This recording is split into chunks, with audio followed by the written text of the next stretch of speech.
Good morning, you beautiful people. So the kids for Permaculture camp is coming with us to load pig food. We hurried up and now we're waiting for them to open and see how that goes. I want to thank everybody for making this Children's Day possible today. Jane S, Dan J, and Patrick Laslet. I really appreciate that. Let me show you what we do today. Okay, so peaceful pigs eating. I want to show you something. Well, I'm not sure if I wanted to show you, but let me do in any case. So this was Danou this morning. Now it's my own fault. I been teaching him how to drive for a while, and I said to him, listen, threw the keys at him basically. I said to him, go fetch the car, bring it around, and he said, I can't do it. I said, don't worry, you can. So he came running and screaming, he bumped the car like that. Anyway, and it reminded me of the first time I bumped my car. I was about his age as well, 10, and my father said, here's the car keys. He's been teaching me to drive for a while as well, and you're gonna build a road from there to there. You take these two guys, you collect sand at the bottom pit, you drive it, and then you build the road. See the children are in the tree house. How cool is that? And so took the car, took the guys, and this was basically my first supervision position. And he explained to me, listen, we went through all leadership chat and what. But anyway, long story short, I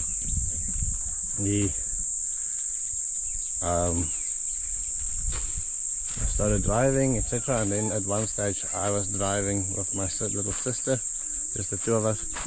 She was about 3, and we had this old gear shift, and so I stopped the car at the gate, put it in neutral, and couldn't start it again, and the handbrake didn't work. So I put it in neutral, pushed the brakes, said to her, get out, open the gate. She got out, couldn't open the gate, so I got out. There was a slide downhill, and I went to go and help her, and as I was opening the gate, the car moved forward very slowly and just went bumped the gate slowly.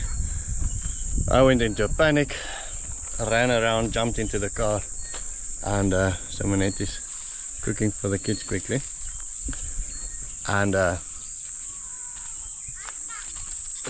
threw the car in reverse and jumped and went back, but I left the door open, and so the door grabbed a pole on the side and bent the door all the way to the front. So we had a seriously spring-loaded door for a while. That was the first. So I told this to Danou, I told him the story, and anyway, he recovered and he got into the car next to him and drove around, hooked the trailer, and so that was his first bumping of the car today. So I have to run quickly to get to the office, but I wanted to show you this apricot. It was basically there when we planted it, so all of this is new growth. See, all of this is new growth, soft leaves. It was there when we planted it. You can see all the new soft growth there. So this is 2 months. Is it even that long since we planted this apricot? I'm not sure. I think stone fruit. Stone fruit is the future for this farm. Seems like nothing else grows like them here. Well, prickly pears and stone fruit. I think we need to major in those. We'll still plant everything else, don't worry. But prickly pears and stone fruit, I think that's going to be a big thing for us here. So as I'm walking home to quickly go to the office, I see this. We went farming this morning, I didn't see it, but sorry, just need to kill my phone.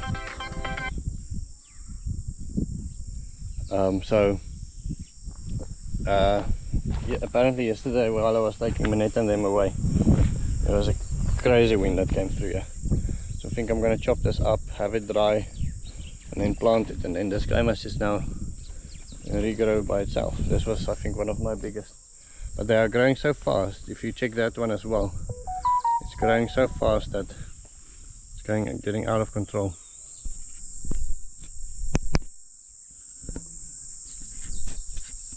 Okay, so this is our teaching opportunity. Explain to Moremi how to cut this and dry it. And explain to Minette in Afrikaans how to do it. And she will then explain to the kids So our plan is to remove the branches that's been falling over. That's halfway cut off. Moremi will then cut them into single panes. This is how you propagate a prickly pear. So you cut it into pieces like that, and then you put it in a cool place to dry for about 2 weeks, and then you can just put them on the that sickle is very dull. It's not very sharp, but it's fine. We put them in the just to cool down like this for about 2 weeks so the wounds can heal. And last year I planted the new leaves like that one, but they weren't very successful. Some of them came up. I would say we had about a 70% success rate with the new leaves.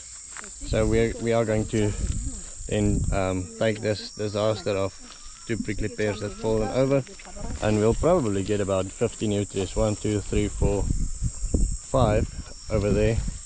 6, 7. Don't you want to use gloves, or are you okay? The gloves.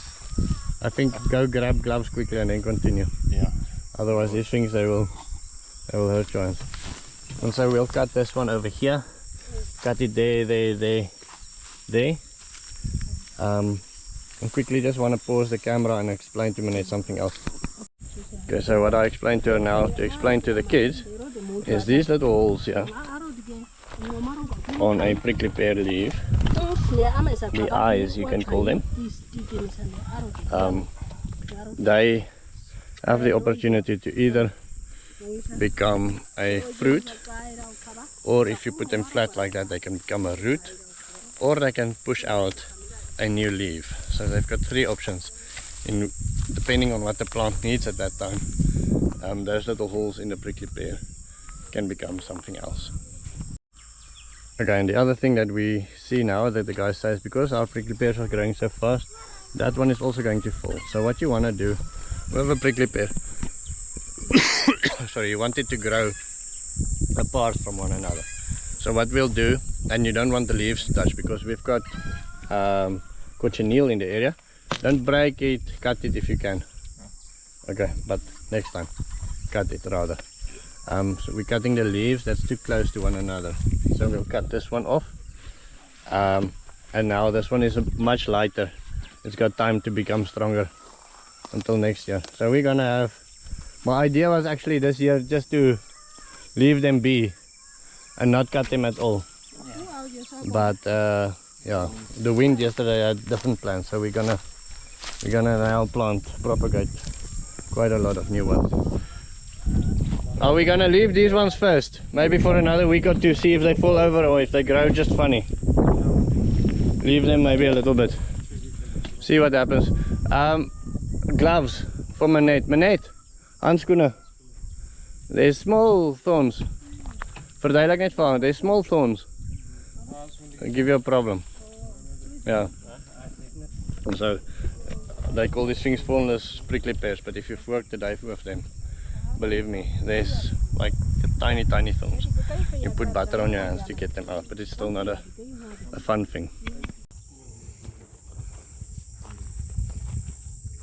So this is the scene that I walked out of the house. I quickly grabbed some breakfast, and this is what I'm seeing.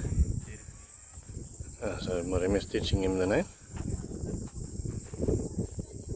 I like it. So Brendo bought 2 pots for Ims for the food that they are preparing this weekend, apparently for a hell of a lot of people. So I'm looking forward to some feedback on that. Ims! Isa, Ila, Ari. I can say come here in about 7 languages. Anyway, so they are processing a pig over there. Eames, Brenda bought you some stuff. Did he tell you about it? Yes. Okay, let me show you quickly. I brought some pap. I don't know if you guys still have enough. I bought some pap as well. But there's 2 pots from Brenda. Okay, tell me about the food that you're going to make this weekend. Yeah, I'm going to make salad. Salad? Potatoes. Potatoes? Yeah, potatoes and some cabbage. Yeah? Spinach. Okay. So it's a lot because I learned, Brenda teach me some recipes. Yeah, some recipes. Good. But the maize, yeah, the maize is... No, the maize is just for the guys here. Just I thought it's yeah. one, yeah. No, the pot is pots are for you, and then the maize is just for whenever you guys need it. Yeah. So I just came home. There's a couple of pigs. It was harvested today that I have to take into the freezer, so I'm a bit early. And so I saw Jonita and Mika busy with the kids on the horses, and thought I'd go and find Minette. Minette looks like she's been clearing all the John Deere bushes and planting more pumpkins and watermelons, etc. This one, Minette, hierdie enetjie kan ons daar so plant, nee, dat een aan die heining. Asseblief. So this looks like one of the prickly pear stones that was broken off. Vat hom net, nou, nie so, vat hom maar met die handskoene. Gooi hom net daar, stukke met die kapie om net. Okay, so all of this. Last year we had fertility pits here. And I know Lucas has been adding compost. Yeah, there you go. So we've been adding worm compost in all the holes. And then planting various things. Chopping off the John Deere's just above the roots, just so we don't want to kill the roots, but we want to mulch with what we consider a weed before they drop too much seeds. I actually promised Beshi, and now that I see this I remember that I promised Beshi that I'm gonna split the elephant grass, and I did not do that today. Sorry, Besh.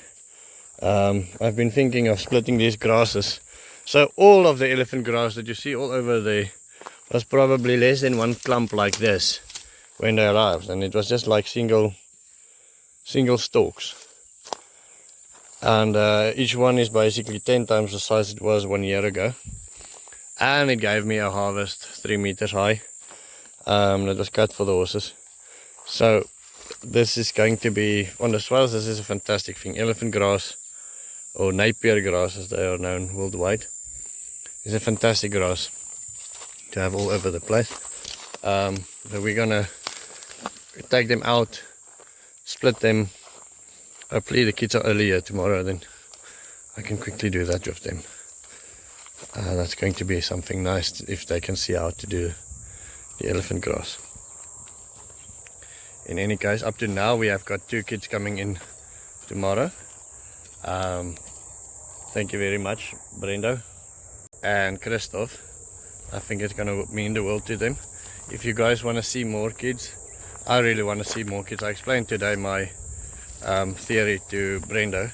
If we can get more kids, that will pay for a person that I'm interviewing tomorrow for a position of a farm manager and a curriculum writer and a photographer and a in general instructor. She's a qualified teacher.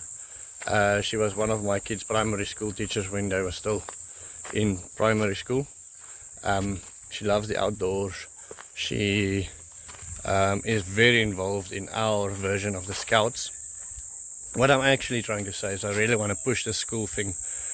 I think this is going to be the way to change Namibia, is to get the kids involved, and I think it's the best way to fund a farm. So if you want to help me at all, in any case at all, sponsor a child. That is the best way for me to make an immediate change, and then to have a little bit of extra funds left to buy stuff and do things that I need to do. Right. This papaya over here didn't die yesterday.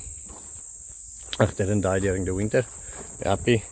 Some of these sunflower seeds from, I'm not sure if these ones are from Beshi. Beshi bought a lot of sunflower seeds that we planted.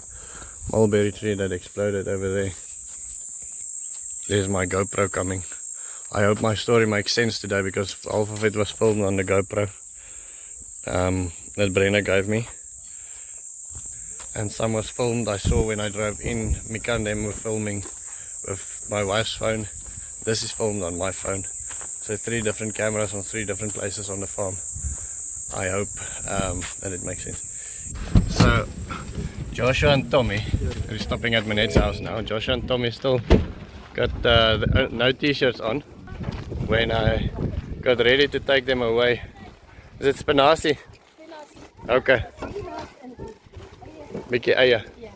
And so that's a little bit of spinach and onions for them. Joshua and Tommy still don't have shirts on, showing the people that they are wet.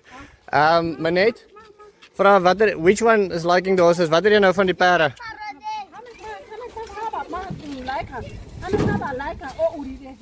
En sê gou ask them wat het jy nou wil môre weer gaan?